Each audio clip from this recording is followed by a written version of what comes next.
YouTube நண்பர் அனைவருக்கும் வணக்கம். நான் நீலா சிவன்யா சேனல்லேருந்து பேசுகிறேன். நான் இப்போ வந்து இந்த காயை பற்றி தான் சொல்ல வந்திருக்கேன். இந்த காய் பாருங்கள், இது வந்து முள்ளு காயின்னு சொல்லுவாங்க. இந்த காய் பேர் வந்து ஊமத்தங்காய். இதில் வந்து பூ வந்து ரேடியா மாடலில் இருக்கும். இந்த காய் வந்து இப்போது நம்ம வீட்டில் வந்து பில்லி சூனியம் பண்ணிட்டாங்க, நம்மளால் எதையுமே செய்ய முடியல, ஒரு உயிர் போகிற பிரச்சனை இருக்குது அப்படின்னு நமக்கு மனசுக்கு படுது அப்படின்னா, இது வந்து 10 பன்னிக்கு சமமான காய் தான் இந்த காய். இந்த காயை வந்து ரெண்டாக அரிஞ்சு நம்ம குலதெய்வத்தை வேண்டி ரெண்டாக அரிஞ்சு நம்ம வந்து வாசலில் வச்சாக்கா நமக்கு என்ன கெட்டது நமக்கு யார் செஞ்சுருக்காங்களோ அது வந்து நமக்கு காட்டியும் கொடுக்கும், அது ரிட்டனும் போகும்.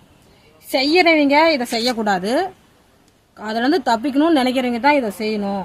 ஏன்னா அதை செஞ்சால் நம்ம தப்பாக ஏதாவது செஞ்சிட்டோம்னா இதனுடைய இந்த இவங்க வந்து வாராகி அம்மனோட சேர்ந்த இந்த காய் வந்து இந்த ஊமத்தங்காய் வந்து நம்ம தப்பாக ஏதாவது ஒரு விஷயத்துக்கு பயன்படுத்தணும்னா வாராகி அம்மாவுக்கு நம்ம பதில் சொல்கிற நிலமை வந்துடும். ஆகையால் பில்லி சூன்யத்தில் பாதிக்கப்பட்டவங்க மட்டும்தான் இந்த காயை வந்து யூஸ் பண்ணி நம்ம அதிலேருந்து விடுபட்டு வெளியே வரணும். செய்யறதுக்காக நம்ம இதுக்குள்ளே போகவே கூடாது. செய்யறவங்க யாராவது பில்லி சூன்யத்தில் மாட்டிக்கிட்டோம், இந்த மாதிரி எங்களால் தப்பிக்க முடியல, அது ரொம்ப சிக்கலாக இருக்குது, உயிர் போகிற பிரச்சனை இருக்குது, அந்த மாதிரி இருக்கிறவங்க தாராளமாக இந்த காயை செஞ்சு வைக்கலாம். செஞ்சு வச்சுட்டு எப்படி இருக்குன்னு கமெண்டில் சொல்லுங்கள் ஃப்ரெண்ட்ஸ். ஆனால் ஒன்று, இது என்னன்னாக்கா அமாவாசை 3 அமாவாசைக்கு அரிஞ்சு வச்சிங்கன்னா அதனுடைய என்னன்னு உங்களுக்கு வெளிப்பாடு அவங்களே உங்களுக்கு வந்து காட்டி கொடுத்துருவாங்க. அமாவாசை டைமில் செய்யலாம்.